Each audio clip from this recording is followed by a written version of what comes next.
কোমর পানি। এখন তো পানি কিছুটা কমে গেছে। সকালবেলা পানির কি ভয়াবহতা ছিল এখানে যারা ভুক্তভোগী তারাই কেবল বুঝতে পেরেছেন।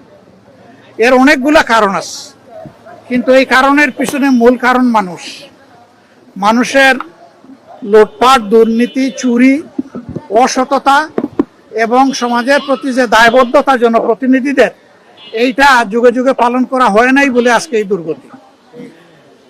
এটা দূর করতে হবে। আমরা জানি একদিনে দূর হবে না, কিন্তু আমরা সূচনা করব ইনশাআল্লাহ। আমরা আমাদের অবস্থান থেকে আজকে চেষ্টা করেছেন আমাদের সহকর্মীরা মানুষকে পাড়ে একটু সহযোগিতা করতে, বিভিন্ন ভ্যান ভাড়া করে ঘরে ঘরে একটু খাবার পানি পৌঁছায় দেওয়ার চেষ্টা করেছেন।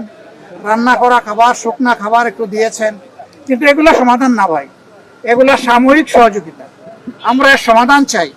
সমাধান নিয়ে আমি সংসদে কথা বলেছি। এ পর্যন্ত উচ্চ পর্যায়ের 2টা মিটিং হয়েছে আমার সাথে, এবং আমরা আশা করছি যে একটা সমাধানে আমরা ইনশাল্লাহ পৌঁছতে পারবো। আমরা সমাজের সকলের সহযোগিতা চাই।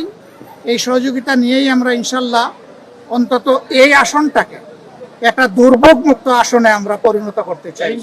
আল্লাহ যেন সেই সুযোগটা আমাদেরকে দান করেন। আপনারা সবাই দোয়া করবেন।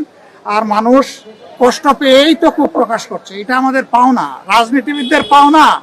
যুগে যুগে আমরা তাদের সাথে যে আচরণ করেছি, এই আচরণের কারণেই আজকে এই ক্ষোভ তখনই মিটবে যখন তারা দৃশ্যমান কোনো উন্নয়ন দেখবে। এই সমস্যার যখন দীর্ঘস্থায়ী সমাধান দেখবে, তখন এই ক্ষোভটা মিটে যাবে ইনশাল্লাহ। এটা থাকবে না, তখন এই ক্ষোভটাই দোয়ায় পরিণত হয়ে যাবে। আমরা সেই দোয়া এবং ভালোবাসার জায়গা তৈরি করতে চাই। আপনারা দোয়া করবেন।